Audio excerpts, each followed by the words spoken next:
All right, guys, what's going on? It's Jack, and welcome back to another video. So, about a couple of months, 2.5 months or so ago, when Splitgate 2 was released, I was asked on stream, Jack, which game do you enjoy more? Which do you think is better, Splitgate 2 or XDefiant? And there was no hesitation on my part in the answer, and my answer was Splitgate 2.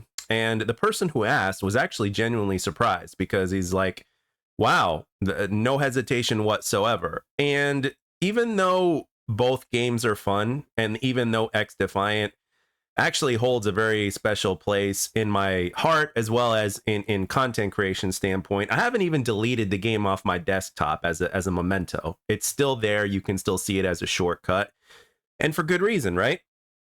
So, however, Splitgate 2 to me tops it because it is overall just an absolute blast to play. It's more of a blast than XDefiant. And don't get me wrong, I had hella fun playing XDefiant. I think my track record with XDefiant pretty much speaks for itself in terms of what level I was at by the time the game sunsetted. And I didn't even touch it in the last couple of months before it did sunset because I accepted the reality of things and such and such. And speaking of reality of things, this is where we talk about the elephant in the room, so to speak, because there's one game right now that everybody and their mother is talking about. Everybody and their mother in the first person scene is covering, except me. So I want to get into that and just kind of give you a little bit of a filler of a video because the series with Zax Max, the pro that we had a long conversation with on stream that I've been making videos about, those take a long time to produce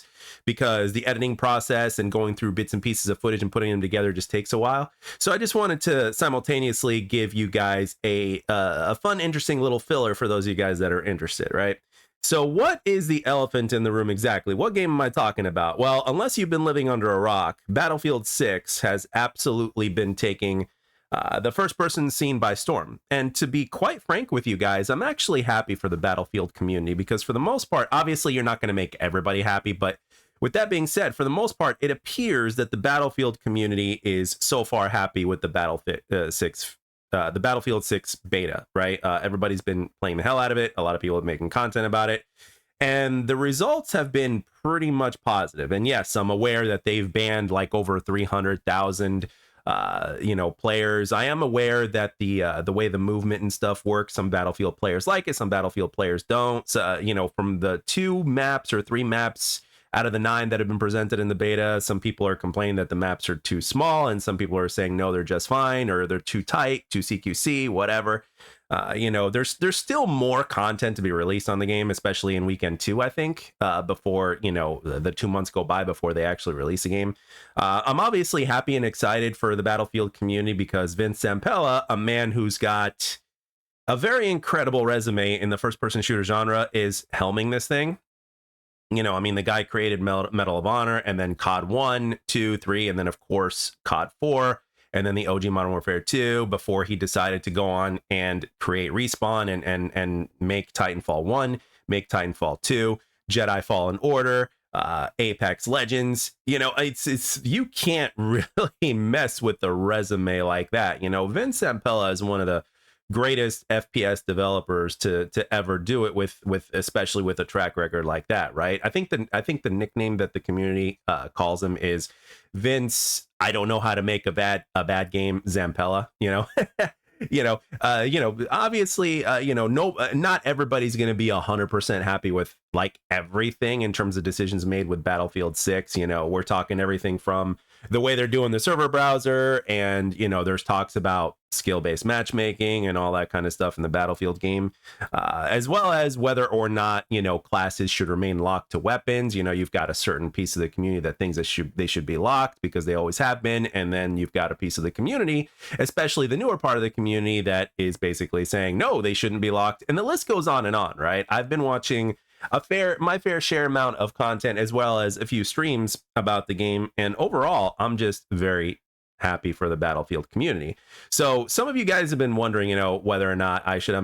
It makes absolute sense for me to cover the game, right? Because let's just be real here, okay? I am very, very well aware that without Splitgate 2, my channel is pretty much dead again, right? I mean, XDefiant resurrected it, and then I put the channel down, and then Splitgate 2, you know, kind of reappeared under the radar, became very interested in, rinse and repeat, and here we are, right? Splitgate 2 is the only thing keeping the channel alive.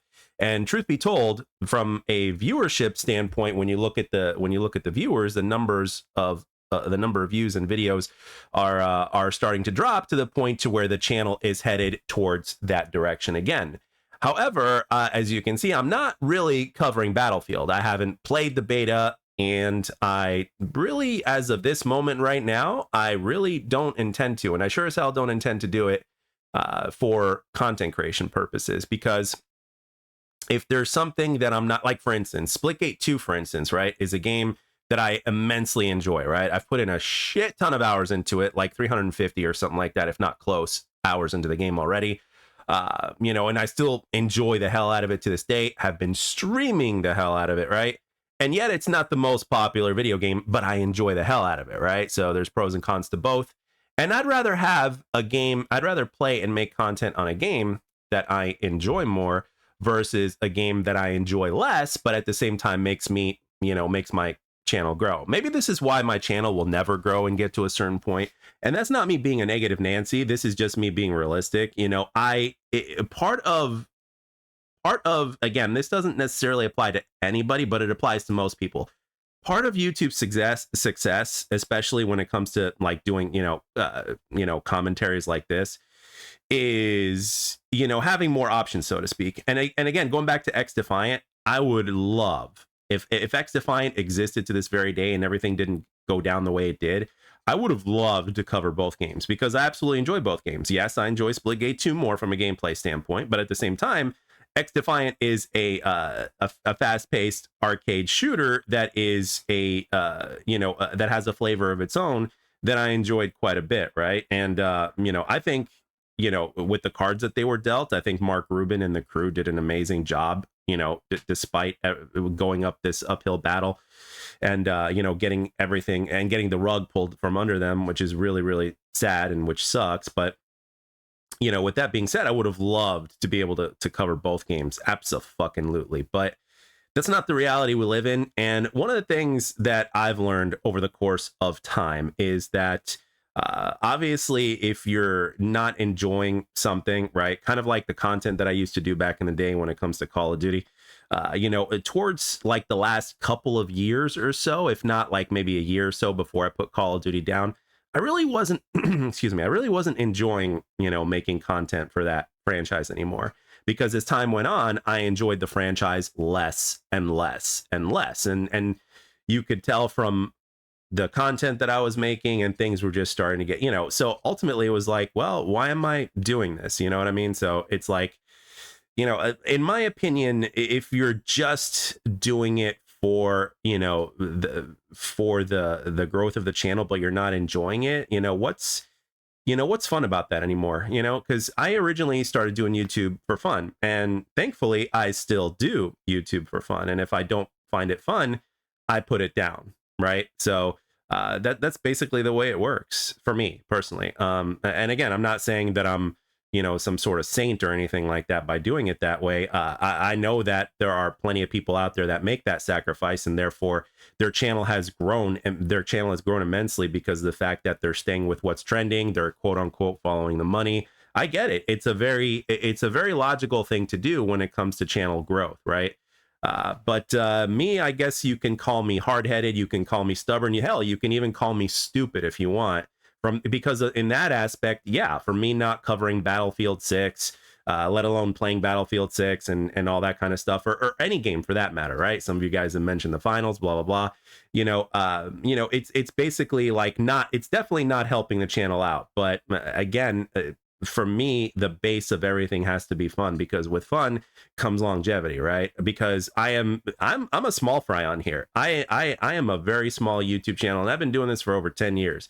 And if I wasn't enjoying it, there's no way in hell that I'd be able to do this for 10 years if I wasn't enjoying it, right? So, and yeah, I mean, from a channel growth standpoint, it is a mistake not covering it, but at the same time, I think the personal standpoint still stands. I think that's more important, right?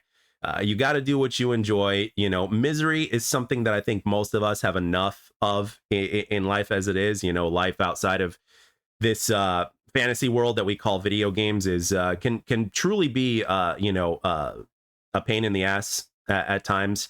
And the last thing you need is more of that, right? Gaming is to me a form of escape in the form of ultimate entertainment. You know, that's what it is to me. I was asked that once by Purple Haze, who had me on a podcast once, and maybe even during my downtime now that I'm not working one of my jobs for a little bit due to taking some personal time. Maybe I'll go there again, and we can have an even deeper conversation about that at any given point if that's something that she wants to do or something like that. But ultimately, it's an escape. It's the ultimate escape, and it takes you away from whatever is bugging you out there, right? In life, right? That's the one thing about gaming is you can immerse yourself in whatever it is that you're doing, right? And quite frankly, it's one of those habits that can really keep a person in a way mentally balanced, because too much of anything is not good, right? Whether it's something negative specifically. So it's like, hey, if this keeps that from getting out of control, then yeah, it's a good habit. That's the way I look at it, at least. So yeah, this whole YouTube thing, it's got to be fun first and foremost, and there's no way in hell I'd be streaming Splitgate 2 as much as I have, or playing Splitgate 2 as much as I did, or even when I played XDefiant. There was no way I'd be covering that game as much as I did, and playing it as much as I did if I didn't enjoy it, right? So that's pretty much why I'm not playing Battlefield 6. Now, I know some of you guys will say, well, Jack, how do you know if you never played it? Well, again, I've played Battlefield games before, and again, when you look at the gameplay of a Splitgate 2, for instance, right, and a gameplay of a Battlefield 6, there's more aspects of it that are more aspects of Splitgate 2's gameplay that are appealing to me than Battlefield 6. And quite frankly, I don't like, for me, I don't want to downgrade. For other people, it's an upgrade because of the different options in terms of how you could play, in terms of using vehicles or jets or something like that, and the different type of variety that Battlefield offers in terms of the way you play. But again, for me, this game, because of its movement, the sliding, the time to kill, the gunfights, the way that the gunfights work, the power weapons, the maps, the speed and movement of the game, and the overall tone, like you can get in a minute, you can get like in an engagement, many engagements, and you can get 10 kills in this game in 1 minute. In Battlefield, on the other hand, it's not, that's not always the case, but that's okay though. I mean, to me, for me personally, it's like, from a gameplay standpoint, a fun standpoint, it's a downgrade. I'm not saying that I wouldn't have some fun from Battlefield 6, but again, it never really was my cup of tea, because I played Battlefield 1, I played Battlefield 4, I played Battlefield 3, and I played Battlefield Hardline, and I played very little of 2042. But the thing is, like when I go back and think about how much time I've played all those games, I didn't stick with them very long with them for very long at all. It just wasn't it wasn't enough for me to keep my attention. But like I said, for the Battlefield community, I'm happy for them. I'm happy that they're going to be getting a new game. A lot of people are saying we are so back, et cetera, et cetera. So I think it's a great time. If you're a Battlefield player, I think it's a great time for you. But as far as I'm concerned, even if this channel dies and even if it goes down again, I created my second channel, Jack's Arcade, for a reason. And even with that being said, again, it's got to be fun first and foremost to me. So I just don't want to downgrade in the fun department. So also, one other thing that I wanted to mention was, in back when I was covering Call of Duty, there were 2 times to where my instincts were saying, you're not going to like this, and I ignored it both times, and both times I was right. One of those was Modern Warfare 2019. I know that there are some of you guys that absolutely love that game, and and I mean, no disrespect, but Modern Warfare 2019 wasn't for me. So I ignored my instincts, bought the game, and lo and behold, it's by far the least played Call of Duty if you don't count Vanguard. And then with Vanguard, again, the same thing. I was looking at the beta, and I was like, oh, this game definitely doesn't look like this is it. And lo and behold, even despite the fact that I bought the game, it wasn't for me. So again, you can't really listen to what other people say. Sometimes you just have to, listen to your instincts. I mean, granted, you're not always going to be right, but you can't really ignore yourself or your instincts. So again, with that being said, I'm going to continue enjoying Splitgate 2. And if Splitgate 2 manages to get to the point to where we all want it to be, then that's great. And if it doesn't, sure, it's a tragedy from a great game that just never made it standpoint. But with that being said, I'm still glad that I got. If that ends up happening, I'm glad that I at least got the chance for my channel to get to where it's at with the amount of streams that I've had, the people watching on stream, this kind of support I've been having on streams and on videos, as well as the community itself, because for the most part, the community in Splitgate 2 has actually been very welcoming. And I don't care how big or small a community is, it's all got to be about, the fun factor, the passion, and, the camaraderie that comes within a community. So I don't care how big or small a community is. I care about whether it's a positive community or a negative community, and of course the fun factor. So you're always going to have toxicity wherever you go, but for the most part, this game has absolutely been a blast for me, and it still continues to be. So as long as it continues to be, I will continue to cover it. So with that being said, guys, I hope you enjoyed the video. I hope this put a little bit more insight into everything. And with that being said, I want to thank everybody for taking the time to watch and or listen. I hope you enjoyed the video, and I'll catch you guys on the next one.